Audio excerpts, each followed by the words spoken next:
Hello friend, GK pics में आपका स्वागत है। आज का यह टॉपिक रसायन विज्ञान से संबंधित है। इस टॉपिक में उन्हीं प्रश्नों को शामिल किया गया है जो पिछले एग्जाम में पूछे जा चुके हैं। ये सभी प्रश्न एग्जाम में बार बार रिपीट किए जाते हैं, अतः आज के सभी प्रश्न काफी महत्वपूर्ण हैं।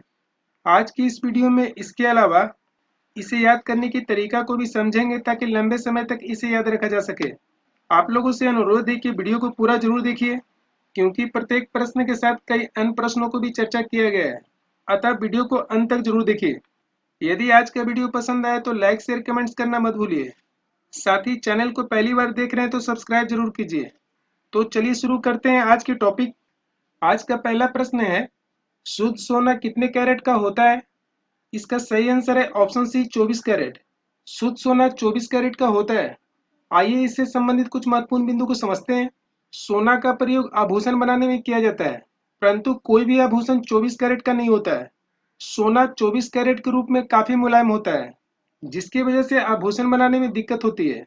इसलिए शुद्ध सोना में तांबा मिलाया जाता है ताकि आभूषण बन सके। ज्यादातर आभूषण या तो 22 कैरेट के होते हैं या 18 कैरेट का होता है।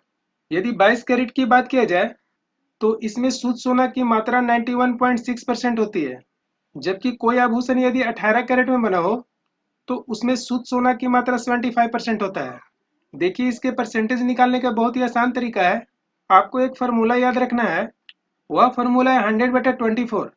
यहाँ पर देखिए 18 कैरेट की बात किया गया है, तो इसमें 18 से आप मल्टीप्लाई कीजिए।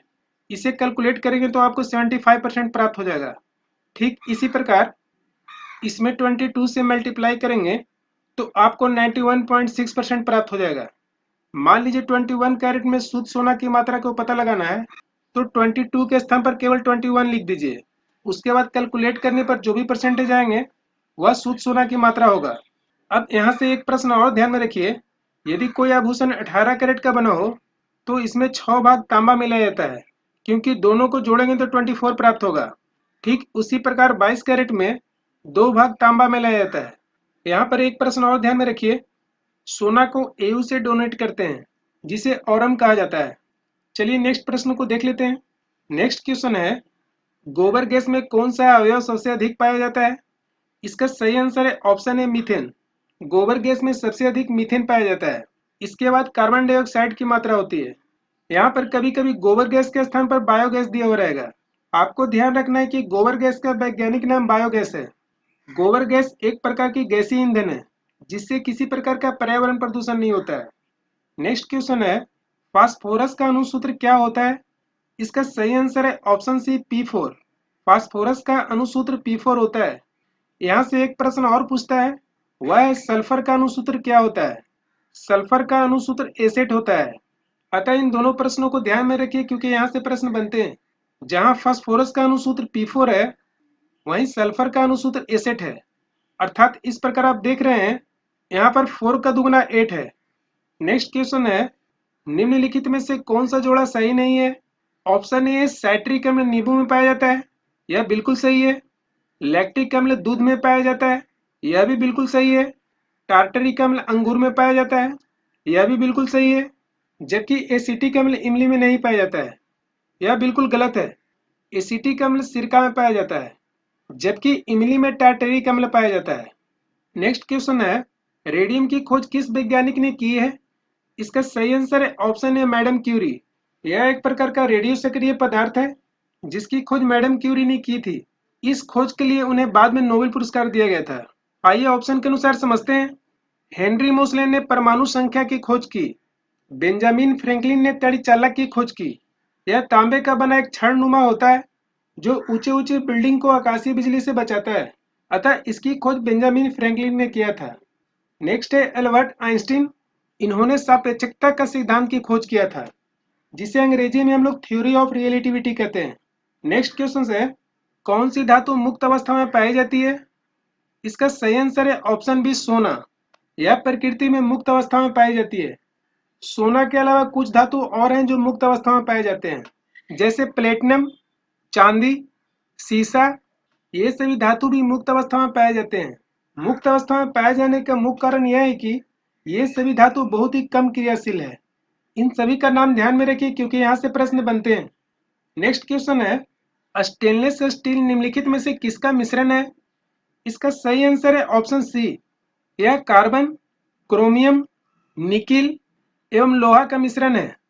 देखिए यह प्रश्न कई बार एग्जाम में पूछ चुके हैं, परंतु ऑप्शन सिमिलर होने के कारण बहुत ही कंफ्यूजन होता है। आइए मैं एक टिप्स बताता हूं जिसके माध्यम से इसे याद कर सकते हैं। देखिए यहाँ पर एक स्टील शब्द है, बस आपको ध्यान रखना है कि स्टेनलेस स्टील के मिश्रण में स्टील नहीं पाया जाता है। यहाँ देखिए ऑप्शन ए में स्टील है, ऑप्शन बी में स्टील है, ऑप्शन सी में स्टील है, अतः ये तीनों ऑप्शन नहीं हो गए क्योंकि ये स्टेनलेस स्टील में स्टील नहीं पाया जाता है। तो इस आधार पर भी आप आंसर निकाल सकते हैं। स्टेनलेस स्टील में सबसे अधिक लोहा पाया जाता है, दूसरे स्थान पर क्रोमियम है, तीसरे स्थान पर निकिल है, चौथे स्थान पर कार्बन है। यहाँ से दो तरीका से प्रश्न पूछ सकते हैं। स्टेनलेस स्टील में कार्बन, क्रोमियम, निकेल एवं लोहा की मात्रा बढ़ते हुए क्रम में बताइए या घटते हुए क्रम में बताइए। इसलिए इनकी मात्रा का क्रम ध्यान में रखना जरूरी है। सबसे अधिक लोहा पाया जाता है, दूसरे स्थान पर क्रोमियम है, तीसरे स्थान पर निकिल है, चौथा स्थान पर कार्बन है, अर्थात सबसे कम कार्बन पाया जाता है। नेक्स्ट क्वेश्चन है, निम्नलिखित में से कौन सा धात्विक खनिज है? इसका सही आंसर है ऑप्शन डी, सिलिका। सिलिका एक प्रकार की अधात्विक खनिज है। शेष लोहा, मैग्नीज एवं मैग्नीशियम धात्विक खनिज है। नेक्स्ट क्वेश्चन है, मोटर वाहनों में ईंधन ज्वलन से उत्पन्न प्रदूषण का क्या कारण है? इसका सही आंसर है option C, carbon dioxide. Motor वाहनों से होने वाले प्रदूषण में कार्बन डाइऑक्साइड की प्रमुख भूमिका है। नेक्स्ट क्वेश्चन है, पीतल किससे मिलकर बना है? इसका सही आंसर है ऑप्शन बी, तांबा एवं जस्ता से। पीतल तांबा एवं जस्ता से मिलकर बना है। आइए इसे एक ट्रिक के माध्यम से याद करते हैं। देखिए यहाँ पर आपको एक शब्द याद रखना है, पिताजी। बस इस शब्द के माध्यम से आप आसानी से याद रख सकते हैं। यहाँ पर पी से हो गया पीतल, त से हो गया तांबा और ज से हो गया जस्ता। दूसरा तरीका है इसके प्रश्न से याद कर सकते हैं। यहाँ पर देखिए पीतल में एक त अक्षर है, तो त से आपको तांबा याद रखना है। यहाँ पर शेष रह गया जस्ता। यहाँ पर आपको याद रखना है एक शब्द ताज। कई लोग पीतल के बर्तन में खाना खाना ताज समझते हैं। यहाँ पर त से हो गया तांबा और ज से हो गया जस्ता। आइए ऑप्शन के अनुसार समझते हैं। यहाँ पर ऑप्शन सी में सीसा एवं टीन है। इससे जो है टाका अथवा शोल्डर बनता है। आपको शोल्डर से सीसा याद रखना है। ऑप्शन डी में तांबा एवं टीन, इससे कांसा बनता है। अतः इन सही महत्वपूर्ण बिंदु को याद रखिए। नेक्स्ट क्वेश्चन है, वायुमंडल में गैसों की मात्रा का बढ़ता क्रम क्या है? इसका सही आंसर है ऑप्शन बी। वायुमंडल में सबसे अधिक नाइट्रोजन पाया जाता है, उसकी मात्रा 78.08% है। दूसरे स्थान पर ऑक्सीजन है, उसकी मात्रा 20.95% है। तीसरे स्थान पर आर्गन है, उसकी मात्रा 0.93% है। जबकि चौथे स्थान पर कार्बन डाइऑक्साइड है, उसकी मात्रा 0.03% है। यहाँ से अक्सर एग्जाम में प्रश्न आते हैं, इसलिए ध्यान में रखिए। नेक्स्ट क्वेश्चन है, भोपाल दुर्घटना 1984 में किस गैस का रिसाव हुआ था? इसका सही आंसर है ऑप्शन डी, मिथाइल आइसोसाइनाइड। यह घटना 2 से 3 दिसंबर 1984 की रात में हुआ था। देखिए वास्तविक में यह हुआ था कि भोपाल में यूनियन कार्बाइड की एक फैक्ट्री थी, जहां पर 2 से 3 दिसंबर 1984 की रात में मिथाइल आइसोसाइनाइड गैस का रिसाव होने लगा। इस गैस की वजह से हजारों लोग मारे गए थे। यह एक प्रकार की जहरीली गैस है जिसका प्रयोग कीटनाशक बनाने में किया जाता है। मिथाइल आइसोसाइनाइड को संक्षेप में मिक कहते हैं। यहाँ पर देखिए सभी ऑप्शन लगभग मिलता जुलता है, खासकर साइनाइड एवं साइनाइड में कंफ्यूजन होता है। चलिए उसे एक ट्रिक के माध्यम से याद करते हैं। देखिए यह घटना 2 से 3 दिसंबर के नाइट में हुआ था और यहाँ पर देखिए साइनाइड में नाइट शब्द है। बस आपको यहाँ से जोड़कर याद रखना है। यहाँ पर केवल एक ही चीज याद रखना है, भोपाल में यह दुर्घटना नाइट में हुआ था। नेक्स्ट क्वेश्चन है, कार्बन क्या है? इसका सही आंसर है ऑप्शन बी, तत्व। कार्बन एक तत्व है जो हमारे प्रकृति में प्रचुर मात्रा में पाया जाता है। यह एक ऐसा तत्व है जो विभिन्न रूपों में पाया जाता है। इस विभिन्न रूप को वैज्ञानिक भाषा में अपरूपता या एलोट्रोपी कहते हैं। उदाहरण स्वरूप कार्बन के अनेक अपरूप पाए जाते हैं, जैसे ग्रेफाइट, हीरा, कोयला, चारकोल, काजल आदि। ये सभी कार्बन के अपरूप हैं। देखिए कार्बन को C से डिनोट किया जाता है, जबकि इसके परमाणु संख्या 6 है। यहाँ से एक प्रश्न और ध्यान में रखिए, कार्बन के 3 समस्थानिक हैं। चलिए इसे एक ट्रिक के माध्यम से याद करते हैं। देखिए C अंग्रेजी अल्फाबेट का तीसरा लेटर है और उसके समस्थानिकों की संख्या भी 3 है, तो आप इससे जुड़कर याद रख सकते हैं। दूसरा, इसकी परमाणु संख्या 6 है। यहाँ पर 3 में 2 से मल्टीप्लाई करेंगे तो 6 प्राप्त होगा। दूसरा कि इन दोनों को आप जोड़ेंगे तो भी 6 प्राप्त होगा। नेक्स्ट क्वेश्चन है, वह परिस्थिति जिसमें गैस आदर्श गैस की ओर अग्रसर होती है। इसका सही आंसर है ऑप्शन बी।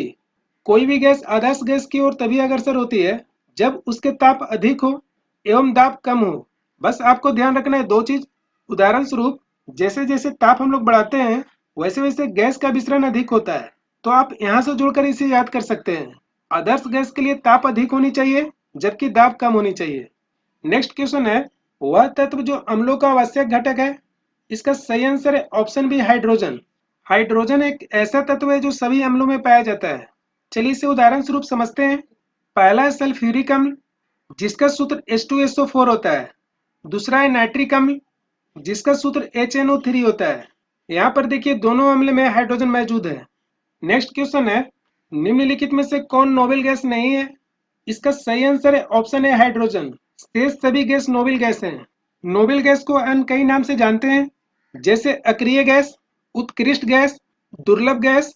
अतः इन सभी नाम को आपको ध्यान में रखना है। देखिए नोबेल गैसों की संख्या 6 है, जिसमें 3 तो ऑप्शन में है। एक है हीलियम, इसकी परमाणु संख्या 2 है। दूसरा है नियॉन, इसकी परमाणु संख्या 10 है। तीसरा है रेडॉन, इसकी परमाणु संख्या 86 है। शेष 3 जो है वह है आर्गन, इसकी परमाणु संख्या 18 है। क्रिप्टन, इसकी परमाणु संख्या 36 है। जेनॉन, इसकी परमाणु संख्या 54 है। यहाँ पर आप देखेंगे तो 18 का मल्टीप्लाई है, 18 दूनी 36, 18 तिया 54। यहाँ पर अगर पूरे क्रम की बात किया जाए तो 2, 10 एवं 86 का बनता है। 2 हो गया हीलियम के लिए, 10 हो गया नियॉन के लिए, जबकि 86 हो गया रेडॉन के लिए। तो आपको इसी क्रम में याद रखना है। यहाँ से कुछ महत्वपूर्ण बात ध्यान में रखिए। ये सभी 6 में से 5 गैस वायुमंडल में पाया जाता है। केवल रेडॉन जो है वायुमंडल में नहीं पाया जाता है और यह सभी गैसों में भारी है। अब देखिए हीलियम का प्रयोग गुब्बारों में किया जाता है। साथ ही इसके अलावा समुद्री गोताखोर ऑक्सीजन के लिए ऑक्सीजन सिलेंडर में हीलियम का प्रयोग होता है। समुद्री गोताखोर जो अपने ऑक्सीजन के लिए सिलेंडर रखता है उसमें ऑक्सीजन के साथ हीलियम मिला हुआ रहता है। अतः इन सभी महत्वपूर्ण प्रश्नों को ध्यान में रखिए क्योंकि यहाँ से प्रश्न आते हैं।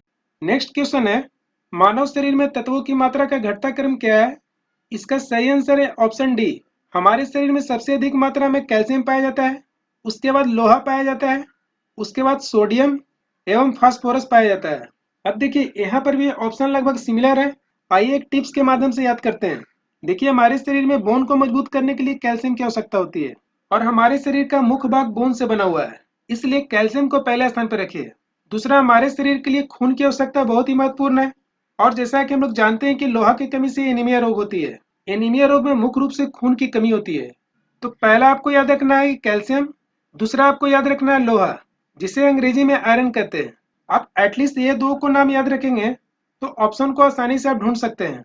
देखिए जीके याद करने का सबसे आसान तरीका है, पहला कि प्रश्न का उत्तर प्रश्न में ढूंढने की कोशिश कीजिए।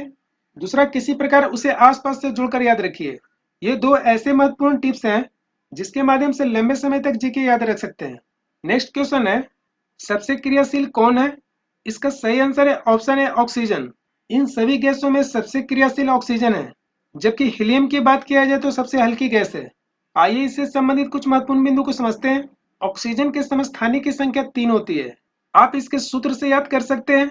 यहाँ पर देखिए O एक लेटर है और 2 एक यूनिट है, तो आप दोनों को जोड़ेंगे तो 3 प्राप्त हो जाएगा, अर्थात ऑक्सीजन के समस्थानिकों की संख्या 3 होती है। आइए इसके अलावा कुछ अन्य महत्वपूर्ण बिंदु को समझते हैं। वह कौन सी धातु है जो सबसे अधिक क्रियाशील है।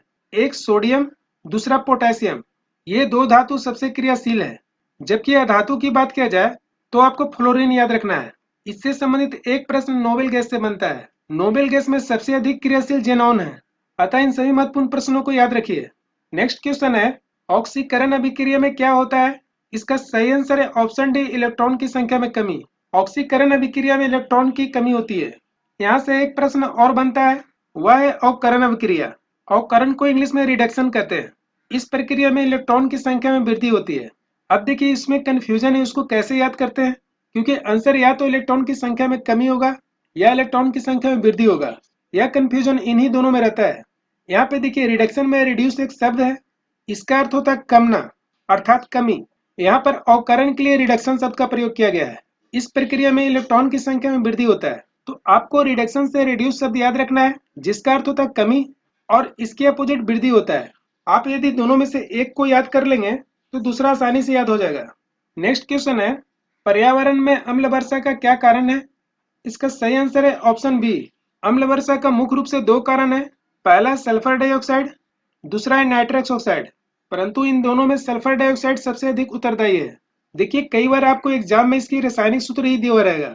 जैसे एग्जाम में आपको दे देगा SO2 एवं N2O, तो आपको दोनों तरीका से इसे याद रखना है। अम्ल वर्षा प्रकृति के लिए काफी नुकसानदायक होता है। इसके वजह से मुख्य रूप से प्रमुख स्मारकों की क्षति होती है। इसके अलावा जल प्रदूषण भी होता है।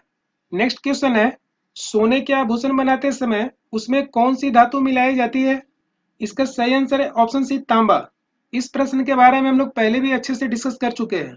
नेक्स्ट क्वेश्चन है, निम्नलिखित में से कौन नए खोजे गए उच्च ताप अतिचालक है? इसका सही आंसर है option B ceramic oxide.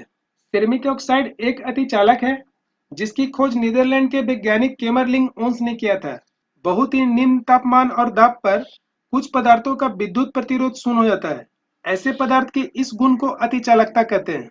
Next question है, परमाणु सिद्धांत की खोज किस वैज्ञानिक ने की है? इसका सही आंसर है ऑप्शन सी जॉन डाल्टन। परमाणु सिद्धांत की खोज जॉन डाल्टन ने किया था। आइए कुछ अन्य प्रश्नों को देख लेते हैं। पहला ऑप्शन है रदरफोर्ड। रदरफोर्ड ने कई चीजों की खोज की, जैसे प्रोटॉन, अल्फा एवं बीटा कण एवं परमाणु नाभिक। इन सभी की खोज रदरफोर्ड ने किया है। जबकि परमाणु संरचना की खोज नील्स बोर ने किया था। ऑटो हन ने परमाणु विखंडन की खोज किया था। ये लगभग सभी सिमिलर प्रश्न है, परंतु बहुत ही कंफ्यूजन होने के कारण याद करने में दिक्कत होती है। अतः इनको ग्रुप वाइज आप याद कर लीजिए। आपको एक रदरफोर्ड का ग्रुप में याद रखना है। सिंगल में आपको परमाणु सिद्धांत, परमाणु संरचना एवं परमाणु विखंडन को याद रखना है। नेक्स्ट क्वेश्चन है, मैग्नीशियम अथवा कैल्शियम के सल्फेट के कारण पानी में उत्पन्न स्थायी कठोरता कैसे दूर की जाती है? इसका सही आंसर है ऑप्शन ए जियोलाइट विधि से।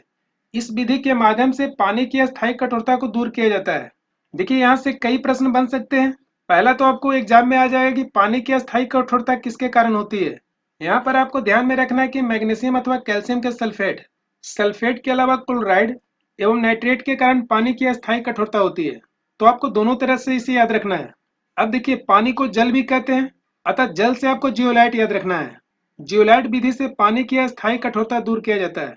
एक प्रश्न आपको आएगा अस्थायी, उसमें प्रश्न में आए कि पानी में अस्थायी कठोरता किसके कारण होता है। तो आपको सिर्फ यहाँ पे चेंज करके याद रखना है। आपको सल्फेट के स्थान पर बाइकार्बोनेट याद रखना है। इसे दूर करने के लिए दो विधि है। पहला पानी को उबाला जाता है, दूसरा इसमें बूझा चूना डाला जाता है। चलिए ऑप्शन के अनुसार समझते हैं। सल्फ्यूरिक अम्ल को बनाने के लिए संपर्क व सीसा कच विधि का प्रयोग किया जाता है। यहाँ पर एक ट्रिक के माध्यम से याद रखना है। संपर्क एवं सीसा का पहला अक्षर स है। यहाँ पर देखिए सल्फ्यूरिक का पहला अक्षर स है, तो आपको स से सल्फ्यूरिक, स से संपर्क एवं स से सीसा याद रखना है। संपर्क एवं सीसा विधि से सल्फ्यूरिक अम्ल बनाया जाता है। नेक्स्ट है हैबर विधि। इस विधि से अमोनिया बनाया जाता है। नेक्स्ट है डिक्कन विधि। इस विधि से क्लोरीन गैस बनाया जाता है। अतः इन सभी महत्वपूर्ण बिंदु को ध्यान में रखिए। आज का लास्ट क्वेश्चन है, रेडॉन क्या है? इसका सही आंसर है ऑप्शन डी, एक अक्रिय गैस है। पहले भी हम इसके बारे में अच्छे से डिस्कस कर चुके हैं। अक्रिय गैस को अन्य कई नाम से जानते हैं, जैसे नोबेल गैस, उत्कृष्ट गैस, दुर्लभ गैस। ये सभी एक ही गैस का नाम है। इसकी संख्या कुल मिलाकर 6 है, जिसमें एक रेडॉन भी शामिल है। आपको यहाँ से ध्यान में रखना है, 6 में से केवल 5 वायुमंडल में पाया जाता है, जबकि रेडॉन वायुमंडल में नहीं पाया जाता है। दूसरा आपको याद रखना है कि इन 6 गैसों में यह सबसे भारी गैस है। ये सभी महत्वपूर्ण प्रश्न हैं जो बार बार एग्जाम में पूछे जा चुके हैं। इसके अगले पार्ट्स बहुत ही जल्द आने वाला है। उम्मीद करता हूँ आज का यह वीडियो आपको पसंद आया होगा। यदि पसंद आया तो लाइक शेयर कमेंट्स करना मत भूलिए। साथ ही मेरे चैनल को पहली बार देख रहे हैं तो सब्सक्राइब जरूर कीजिए। बेल आइकन को दबाना मत भूलिए, क्योंकि बेल आइकन की वजह से ही लेटेस्ट वीडियो आपको मिल सकता है। चलिए मिलते हैं इसके अगले पार्ट में। तब तक के लिए थैंक यू, धन्यवाद।